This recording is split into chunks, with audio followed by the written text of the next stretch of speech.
Good morning friends. तो आज हम लोग स्टार्ट करने वाले हैं हमारा लेक्चर नंबर 13 और आज हम लोग पढ़ने वाले हैं हमारा इस चैप्टर का last topic and that is want of factor. आज हम लोग स्टार्ट करेंगे want of factor 13th lecture.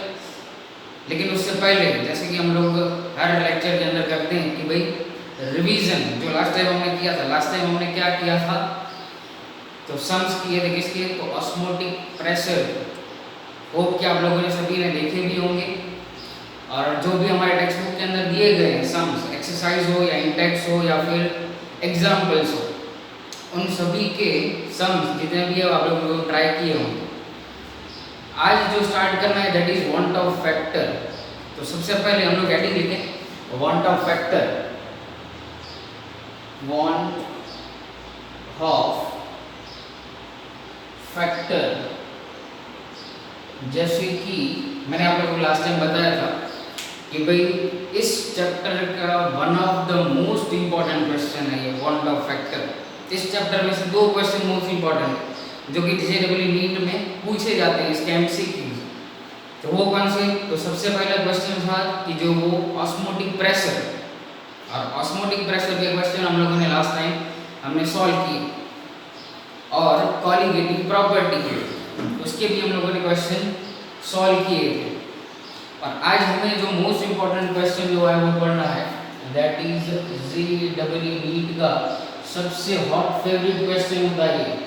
Hot favourite including want of factor. क्या करते हैं वो लोग तो जेईई नीट के अंदर ऑस्मोटिक प्रेशर और कॉलिगेटिव प्रॉपर्टी और वांट ऑफ फैक्टर तीनों को मिला के एक एमसीक्यू बना दिया। मतलब वो जेईई नीट में चला गया। बहुत ही सिंपल सा कॉन्सेप्ट होता है लेकिन आज सबसे पहले उसका करेंगे रिवीजन। क्योंकि अगर आप लोगों को वांट ऑफ फैक्टर समझना तो उसके लिए आप लोगों को चारों की चारों कॉलिगेटिव प्रॉपर्टी आनी चाहिए। तो चारों की चारों कॉलिगेटिव प्रॉपर्टी जो है पहले उसका रिवीजन करेंगे और फिर हम लोग आज वांट ऑफ फैक्टर के ऊपर आज सिर्फ और सिर्फ इंट्रोडक्शन होगा वांट ऑफ फैक्टर का। क्योंकि कंसेप्चुअल क्वेश्चन है इसलिए आज सिर्फ और सिर्फ कंसेप्ट समझेंगे। और जैसे कि आप लोगों को पता है कि ये पूरा चैप्टर सम्स वाला है तो फिर हम लोग नेक्स्ट लेक्चर में कंसेप्ट कंप्लीट करके सम्स के ऊपर जाएंगे। डन। तो सबसे पहले हम लोग करेंगे कॉलिगेटिव प्रॉपर्टी का रिवीजन। तो आप लोगों को पता होना चाहिए कि भाई कौन सी कॉलिगेटिव प्रॉपर्टी है व्हाट इज कॉलिगेटिव प्रॉपर्टी फिर उसके यूजेज या फिर यूटिलाइजेशन किस तरह से होता है या फॉर्मूला कहाँ पे हम लोग यूज करते हैं। तो फर्स्ट हमने कॉलिगेटिव प्रॉपर्टी जो पढ़ी थी वो थी that is relative lowering in vapour pressure. Relative lowering in vapour pressure vapour pressure. Formula क्या था उसका that is P0A minus P divided by P0A is equal to xi b। xi b क्या है वहां पे तो xi b is a mole fraction of solute. दूसरी बात अब यहाँ पे आप लोगों को ये भी पता होना चाहिए कि भाई व्हाट इज कॉलिगेटिव प्रॉपर्टी।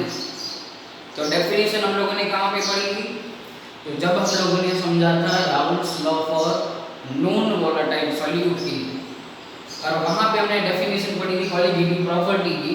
जो कॉलिगेटिव प्रॉपर्टी जो होती है that is only dependent on number of solute particles. Number of solute particles के ऊपर ही वो डिपेंड करता है किस टाइप का सॉल्यूट है उससे उसे कोई मतलब नहीं। समझ में आना चाहिए ये concept clear. Number of solute particles किस टाइप का सॉल्यूट है उसके ऊपर डिपेंडेंट नहीं। Relative lowering in vapour pressure तो तब हमने समझा था कि relative lowering in vapour pressure का मतलब क्या है depend on number of particles. तो यहाँ पे मोल फ्रैक्शन है। मोल फ्रैक्शन का मतलब क्या होगा मोल फ्रैक्शन का अगर फॉर्मूला लिखें तो क्या हो जाएगा तो moles of solute NB divided by total moles that is Na plus NB where A use करते हैं हम लोग सॉल्वेंट के लिए B यूज करते हैं हम लोग सॉल्यूट के लिए। तो ये जो relative lowering in vapour pressure वो क्या कर गया total number of A moles के ऊपर डिपेंड कर गया। Number of moles of solute के ऊपर डिपेंड करेगा। तो आप लोगों को वहां पे एक क्वेश्चन होना चाहिए। क्वेश्चन क्या होना चाहिए, क्योंकि यहाँ पे नीचे भी है मोल्स ऑफ ए सॉल्यूट। अगर ये यहाँ पे डायरेक्टली प्रोपोर्शनल है तो बढ़ेगा। देखो अब मैं आप लोगों को यहाँ पे क्यों रिवीजन करवा रहा हूँ, उसका सबसे बड़ा एम ये है कि यहाँ पे थोड़ा डीप में जाना है इस कंसेप्ट के ऊपर। सिर्फ एक ही relative lowering in vapour pressure के अंदर यहाँ पे number of moles of solute है, यहाँ पे भी है। अगर डायरेक्टली प्रोपोर्शनल होता तो एन बी तो सीधा relative lowering in vapour pressure of solution वो बढ़ जाता। अगर यहाँ पे है तो डिक्रीज होगा क्योंकि इनवर्सली प्रोपोर्शनल रेशियो में। तब आप लोगों को ये कंसेप्ट याद आना चाहिए कि जो कि हम लोगों ने सीखा था Raoult's law for non volatile solute के अंदर, कि अगर कोई भी एक ऐसा डाइल्यूट सॉल्यूशन, देखो यहाँ पे लिख रहा हूँ मैं शॉर्ट में डाइल्यूट सॉल्यूशन, क्योंकि जितनी भी क्वालिटेटिव प्रॉपर्टी हम लोग फाइंड करेंगे वो किसके लिए होगी, only and only for dilute solution के लिए। मतलब वो एक्वियस सॉल्यूशन होगा जिसके अंदर कोई भी एक टाइप का सॉल्वेंट प्रेजेंट होगा। तो डाइल्यूट सॉल्यूशन का मतलब क्या है कि वहाँ पे सॉल्वेंट जो है वो मैक्सिमम प्रोपोर्शन में। और फिर हम लोगों ने एक सम भी किया था उस टाइप का कि अगर सॉल्वेंट मैक्सिमम प्रोपोर्शन में हो तो यहाँ पे NB के जो मोल्स है वहाँ पे क्या करते हैं हम लोग, NB is very very less than moles of solvent, ऐसा हम लोग कंसीडर करते हैं। क्यों? Reason is the dilute solution. समझना, जितना कंसेप्ट क्लियर होगा उतना ही ये कंसेप्ट समझ में आएगा, नहीं तो पूरा बाउंस जाएगा। क्योंकि conceptual question directly as it is question नहीं पूछे जाते हैं। तो कंसेप्ट जब तक आप लोगों को पता नहीं होगा तो फिर रट्टा मारने से कोई भी फायदा नहीं होगा। तो तब हम लोग क्या कर रहे थे, तो NB is very very less then that of moles of solvent. इसलिए फिर हम लोग क्या करते थे यहाँ पे, तो NB डिवाइडेड बाय NA लिखते थे। किसकी जगह पे, टोटल मोल्स की जगह पे। तो ये समझने वाली बात है। हम लोगों ने वहाँ पे क्यों नहीं समझी, यहाँ पे क्यों समझ रहे हैं, उसका एक रीजन आप लोगों को मैं आगे बताऊंगा जब क्वांटम ऑफ फैक्टर की एंट्री होगी तब। पहली प्रॉपर्टी ये थी colligative property, relative lowering in vapour pressure. Second colligative property क्या थी, दैट इज एलिवेशन। एलिवेशन का मतलब होता था वहाँ पे हम लोग डिक्रीज होता था, elevation in a boiling point.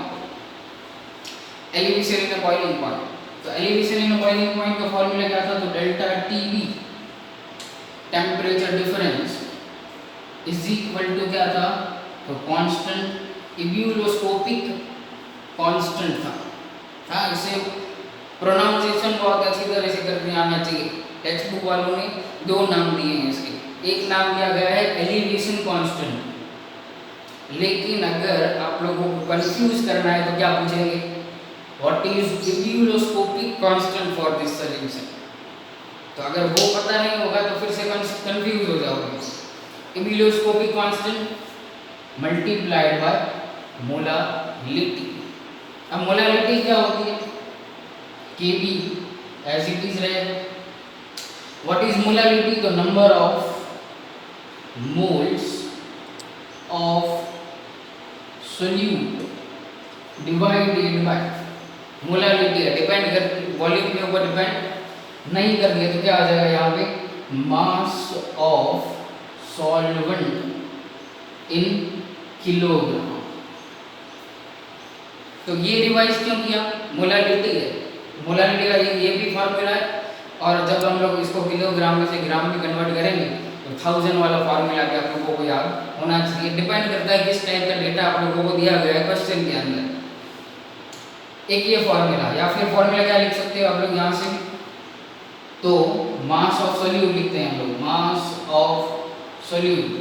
Mass of solute किसमें होगा, तो ग्राम में होगा, मल्टीप्लाइड बाय क्या करते हैं 1000 करते हैं, फिर क्या होता है, तो molecular mass and mass of solvent होता है और वो होता है, सॉरी यहाँ पे भी क्या हो जाएगा फिर ग्राम में। तो किसी भी टाइप का फॉर्मूला कब यूज करना है, डेटा के ऊपर डिपेंड करता है किस टाइप का डेटा आप लोगों को दिया गया है। और सबसे इंपॉर्टेंट बात कौन सी, कॉलिगेटिव प्रॉपर्टी किसके ऊपर डिपेंडेंट करती है, नंबर ऑफ पार्टिकल्स के ऊपर। तो यहाँ पे फिर से आ गया number of moles of solute, यहाँ पे भी क्या आया number of moles of solute. Third colligative property, third colligative property क्या थी, तो that is depression in a freezing point, depression in a freezing point. तो फ्रीजिंग पॉइंट क्या था, तो जिस वेपर प्रेशर के ऊपर लिक्विड से सॉलिड में कन्वर्ट हो जाए उस वेपर प्रेशर के पॉइंट को हम लोग नाम देंगे depression in a freezing point. ये दोनों प्रॉपर्टी सिमिलर है, अगर ये समझ में आ गई तो ये ऑटोमेटिकली, अगर आप लोग नहीं चाहोगे तो भी आप लोग को आ जाएगा। क्या था फॉर्मूला, तो फॉर्मूला लिखो delta T F is equal to K F into क्या था मोलारिटी।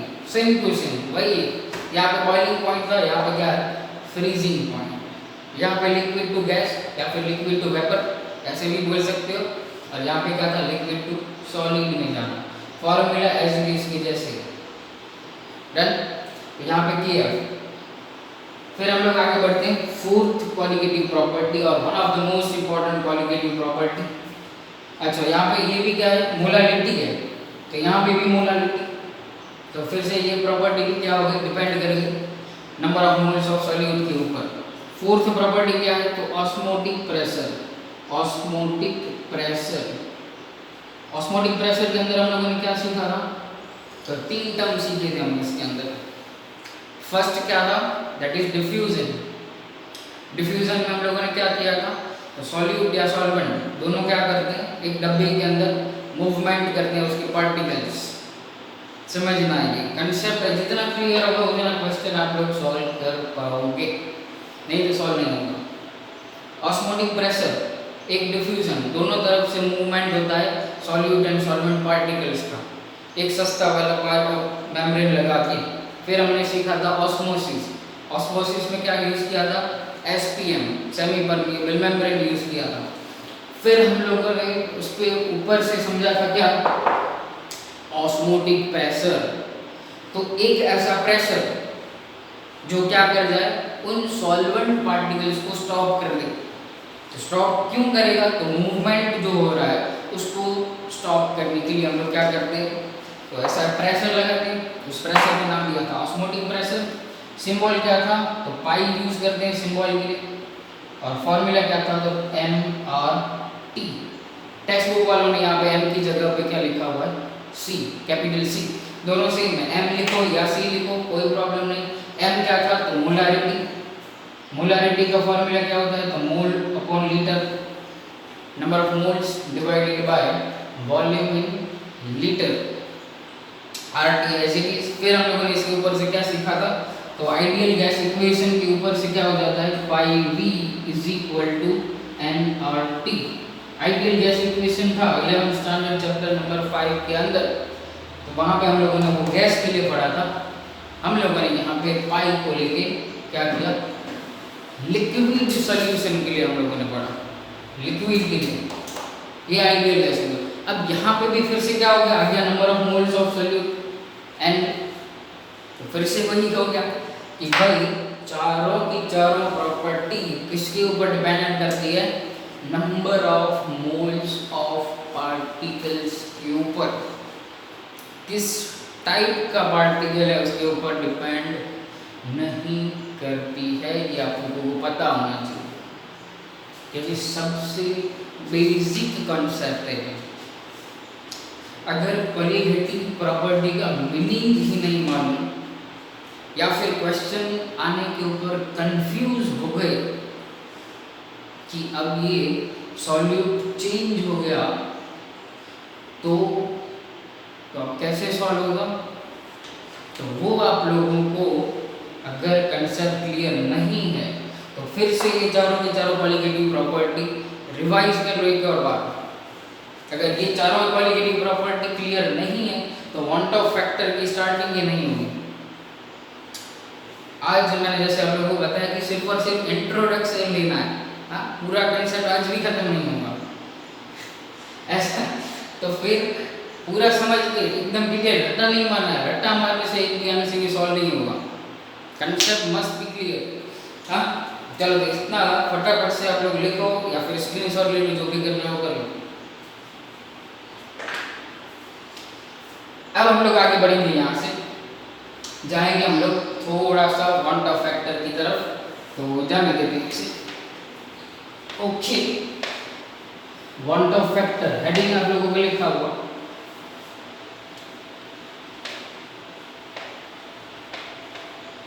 चलो अब आगे बढ़ते हैं वांट ऑफ फैक्टर के ऊपर। लेकिन उससे पहले एक और बात हमें सीखनी पड़ेगी। क्या सीखनी पड़ेगी? तो आप लोगों ने देखा होगा, मैं यहाँ पे एक शॉर्ट एक आप लोगों को नोट लिखवा रहा हूँ। नोट क्या लिखनी है हमें कि जितनी भी ये कॉलिगेटिव प्रॉपर्टीज हैं, all this colligative properties, all these colligative properties are depend upon number of solute particles, या फिर ऐसा भी बोलोगे number of moles of solute, तो भी कोई भी प्रॉब्लम नहीं। नंबर ऑफ सॉल्यूट पार्टिकल्स के ऊपर फिर से मैं बार बार क्यों बोल रहा हूँ, क्योंकि ये चीज़ इंपॉर्टेंट है। जब हम लोग वांट ऑफ फैक्टर के अंदर जब एंट्री लेंगे तब आप लोगों को कंफ्यूजन न हो जाए, इसीलिए हम लोग ये पहले इतना मैं आप लोगों को इसके ऊपर फोकस करवा रहा हूँ, क्योंकि ये कंसेप्ट क्लियर हो जाना चाहिए। All this colligative properties are depend upon number of solute particles, कितना क्लियर होना चाहिए। अब इसके ऊपर हम लोगों ने क्या पढ़ा था, तो इनके ऊपर जितने भी हम लोगों ने सम्स किए, अब मैं थोड़ा बहुत आगे जा रहा हूँ, समझना, अब लिंक में रहेंगे। तो जितने भी सम्स किए उसके अंदर हम लोगों ने 3 जो कंपाउंड्स थे उन लोगों को मैक्सिमम यूज किया। पहला था यूरिया, सेकंड यूज किया था हम लोगों ने ग्लूकोज, थर्ड हम लोगों ने यूज किया था केन शुगर। इन तीनों को हम लोगों ने मैक्सिमम यूज किया, मैक्सिमम यूज किया। तो इन तीनों का नेचर कैसा था, अब यहाँ से हम लोग वांट ऑफ फैक्टर के ऊपर थोड़ा बहुत जाएंगे। इन तीनों का जो नेचर था वो क्या था, तो नॉन इलेक्ट्रोलाइट था, नॉन इलेक्ट्रोलाइट थे ये, नॉन इलेक्ट्रोलाइट। नॉन इलेक्ट्रोलाइट का मीनिंग क्या, तो ये आयंस के अंदर डिसोसिएट नहीं करते हैं, ना तो फिर एसोसिएट करते हैं। No dissociation, no association. तब तक तो ठीक था, Raoult's law non volatile solute के लिए हम लोगों ने ये यूज किया था। तब मैंने आप लोगों को ये भी बताया था कि हम लोग आयोनिक या फिर इलेक्ट्रोलाइट्स को भी हम लोग यूज कर सकते हैं। तो उसकी वजह से ये प्रॉब्लम आ गई। तब हमने ये सीखा था कि हम लोग यहाँ पे सिर्फ और सिर्फ नॉन वोलेटाइल सॉल्यूट क्यों ले रहे हैं, क्योंकि हमें वहाँ पे वेपर प्रेशर फाइंड करना था। अब यहाँ पे हमें तो वांट ऑफ फैक्टर चाहिए। अब वो जो प्रॉब्लम थी पहले की, Raoult's law for non volatile solute में हम लोग as a solute non volatile solute add कर रहे थे। फिर हम लोगों ने वेपर प्रेशर की पूरी स्टोरी वहाँ पे देखी, तो क्वेश्चन ये आया कि भाई जो इलेक्ट्रोलाइट्स हैं तो उन लोगों का क्या। तो वही प्रॉब्लम सॉल्व करने के लिए ये वांट ऑफ भाई है, वांट ऑफ भाई वो यहाँ पे ऐड हो गए, वांट ऑफ फैक्टर आया यहाँ से। तो सपोज करो फॉर एग्जांपल कि हम लोग कोई एक ऐसा कंपाउंड या फिर ऐसा एक सब्सटेंस लें जो एसोसिएशन और डिसोसिएशन करता हो। फॉर एग्जांपल हम लोग बहुत ही बेसिक सा एग्जांपल लेते हैं NaCl। अब NaCl जब हम लोगों ने लिया तो आप लोगों को पता कभी कि अगर हम लोग इसको सॉल्यूशन के अंदर ऐड करें पानी के अंदर ऐड करेंगे, या फिर यहाँ पे ऐसा लिख सकते हैं हम लोग कि 100% डिसोसिएशन करता है वाटर के अंदर, सपोज करना है। ऐसा कभी भी पॉसिबल नहीं है कि वो 100% डिसोसिएशन करेगा, और वो हम लोगों को पहले भी पता है। क्यों पता है आप लोगों को? क्योंकि chapter number 7 11th science equilibrium, उसके अंदर हम लोगों ने समझा था degree of dissociation and association, उसी को यहाँ पे फिर से यूज करना याद रखना। NaCl या मान लिया कि हमने यहाँ पे Na+ और यहाँ पे Cl- 100% डिसोसिएशन ओके वहाँ पे मिलेंगे, 100% मिलेंगे। तो Na+ और Cl-। अब यहाँ पे ये क्या हो गया, डिसोसिएशन की प्रोसेस की हमने, डिसोसिएशन। अब बात कहाँ पे आए, तो बात यहाँ पे आके रुक जाती है कि हम लोगों को पढ़ना है क्वालिटेटिव प्रॉपर्टी के रिलेटेड ये question. Want of factor depend करता है उसके ऊपर। अब वांट ऑफ फैक्टर डिपेंड करता है, उसका मतलब क्या हो गया कि अगर यहाँ पे NaCl लिया, समझ रहा हूँ, यहाँ से ओरिजिनल कंसेप्ट यहाँ से स्टार्ट हो।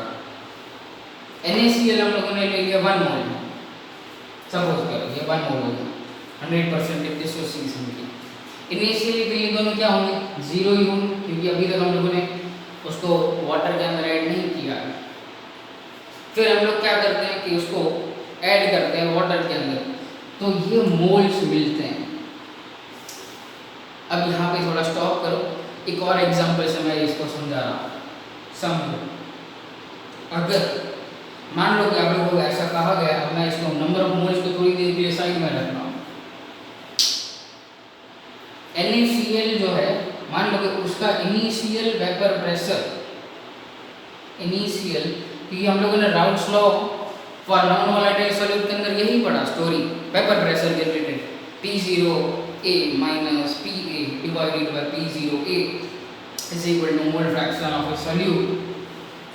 तो इनिशियल वेपर प्रेशर मान लो कि ये 3 एटमॉस्फेयर है। हम लोगों ने क्या किया, सपोज कर लो हम लोगों ने क्या किया कि उस एक्सपेरिमेंट या फिर उस फॉर्मूला के ऊपर से हम लोगों ने ये कैलकुलेट किया 3 एटमॉस्फेयर उसका वेपर प्रेशर मिला।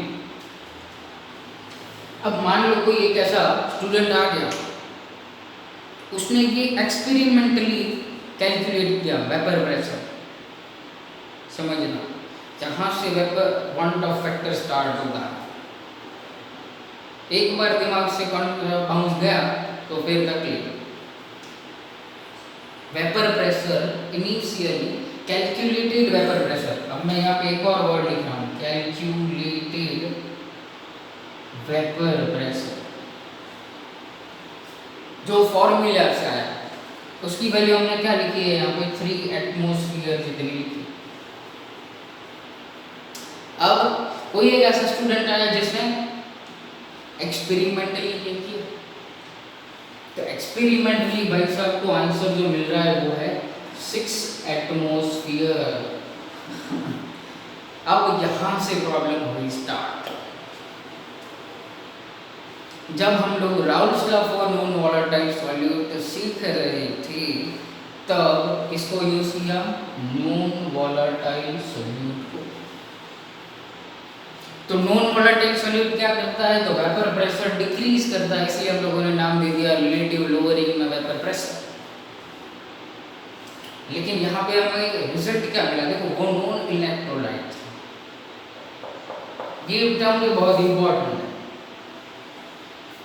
ऐसा नहीं है कि भाई इसी चैप्टर में जितने कंपाउंड दिए गए हैं उतने ही कंपाउंड को एग्जाम में पूछा जाए, कोई भी दे सकते हैं। फॉर एग्जांपल आप लोगों को Al2SO4 थ्राइस भी दिया जा सकता है, फॉर एग्जांपल MgCl2 दिया जाता है, फॉर एग्जांपल KCl दिया गया, CaCl2 दिया गया, कोई भी दे सकते हैं।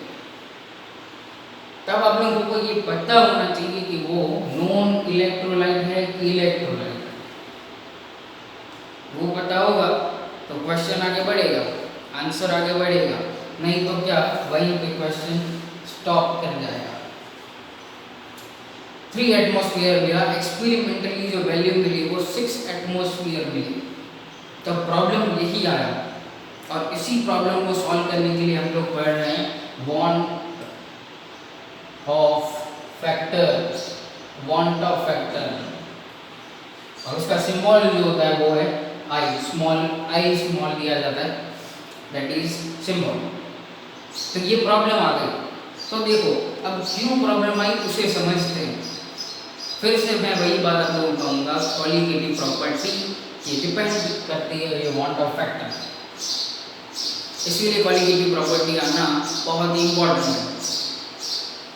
अब यहाँ पे देखो इनिशियली हम लोगों ने क्या लिया था, 1 मोल लिया, और 1 मोल का जब हम लोगों ने वेपर प्रेशर फाइंड किया तब कितना है 3 atmosphere, 1 mole is equal to 3 atmosphere मिला।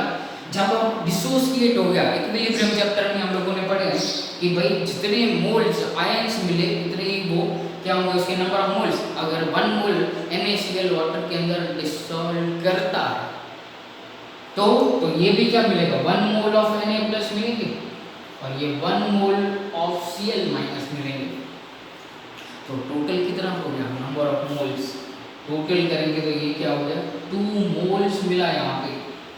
Colligative properties depend on number of solute particles, किस टाइप का है कोई मतलब नहीं है उसे, याद रखना किस टाइप का है वो मतलब ही नहीं है। 1 mole NaCl is equal to 2 moles of 1 mole of Na plus and 1 mole of Cl minus मिला, मतलब क्या हुआ देखो ये 2 मोल्स मिला तो ये सीधा क्या हो गया 3 से सीधा डबल हो गया 6 मोल, 6 एटमॉस्फेयर। समझ में नहीं, तो ये 2 मोल्स मिला यहाँ पे। डिपेंड मोल्स के ऊपर कॉलिगेटिव प्रॉपर्टी है, नंबर ऑफ पार्टिकल, कितने पार्टिकल उस सॉल्यूशन के अंदर बढ़ गए बस उससे मतलब है। आप लोग फिर यहाँ पे कोई भी टाइप का इलेक्ट्रोलाइट लो, डिपेंड करता। अगर मान लो यहाँ पे Al2SO4 थ्राइस लिया, Al2SO4 थ्राइस, तो अगर मान लो इसका भी हम लोग 100% डिसोसिएशन कर रहे हैं, स्टार्टिंग में ये 1 मोल है, लेकिन जब हम लोग डिसोसिएट करेंगे तो 2 मोल्स ऑफ Al3 प्लस क्या मिल जाएगा 3 मोल्स ऑफ SO4 माइनस। तो इनिशियली 1 मोल था लेकिन सामने कितना मिला 5 मोल्स मिला, 3 + 2 5 मोल्स मिला, मतलब उसकी जो कॉलिगेटिव प्रॉपर्टी की वैल्यू होगी वो कितनी बढ़ जाएगी, उतनी ही बढ़ जाएगी। मतलब यहाँ पे 1 है वहाँ पे क्या मिल रहा है 5 मोल्स, तो वो 5 टाइम्स इंक्रीज हो जाएगी, 5 टाइम्स इंक्रीज हो जाएगी। यहाँ पे NaCl है, पहले क्या मिला 3, बाद में क्या मिला 6, तो वो 2 टाइम इंक्रीज हो जाएगी वो सभी के सभी कॉलिगेटिव प्रॉपर्टी। इसलिए मैंने आप लोगों को ये नोट लिखा है, note all these colligative properties are dependent on number of solute particle, कितने पार्टिकल सॉल्यूशन के अंदर बढ़ रहे हैं इससे मतलब है कॉलिगेटिव प्रॉपर्टी। किसी भी टाइप का सॉल्यूशन या सॉल्यूट आप लोग ले लो, तो डिसोसिएशन के टाइम पे क्या होगा, तो जो कैलकुलेटेड वेपर प्रेशर हुआ है, फिर कैलकुलेटेड आप लोग ऐसे भी लिख सकते हो calculated colligative property. Calculate colligative property हम लोगों ने क्यों लिखा, क्योंकि चारों की चारों डिपेंड करती है नंबर ऑफ सॉल्यूट पार्टिकल्स के ऊपर। तो calculated colligative property is not equal to observed colligative property, और यहीं से भाई साहब आए ऑब्जर्व्ड कॉलिगेटिव प्रॉपर्टी, और यहीं से कौन आया want of factor.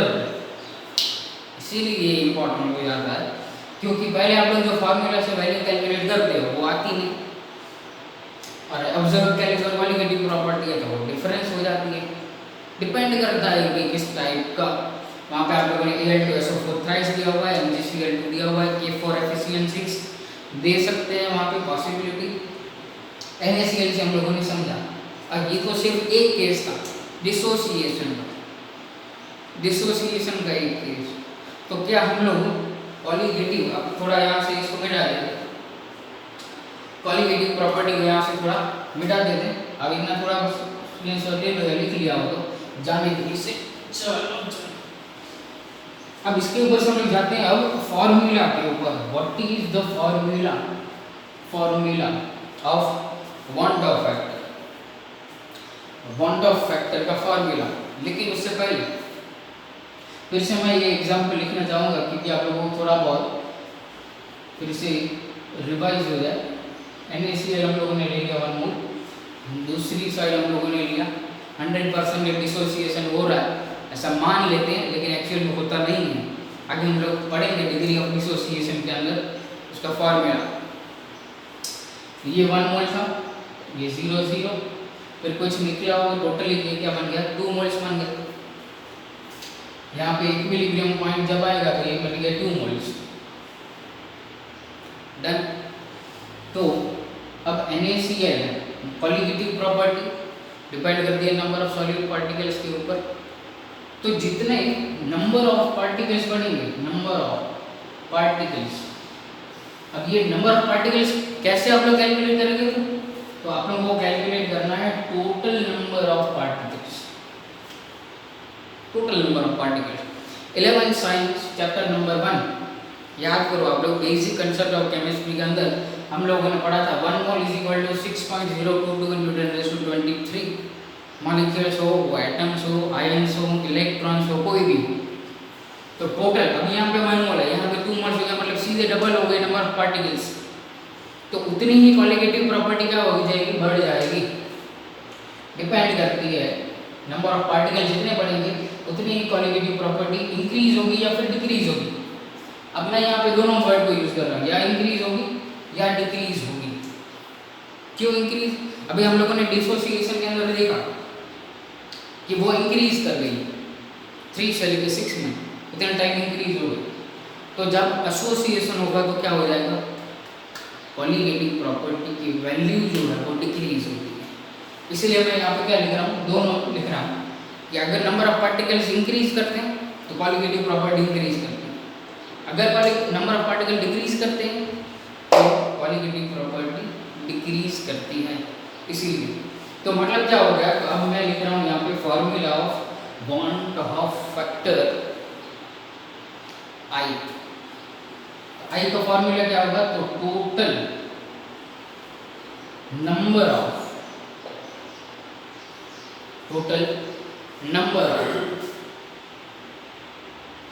solute particles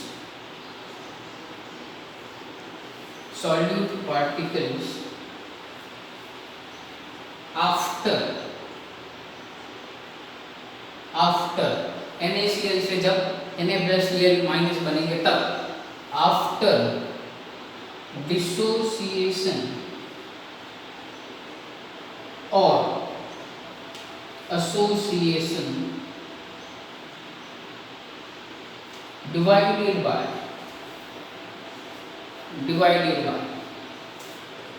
total number of solute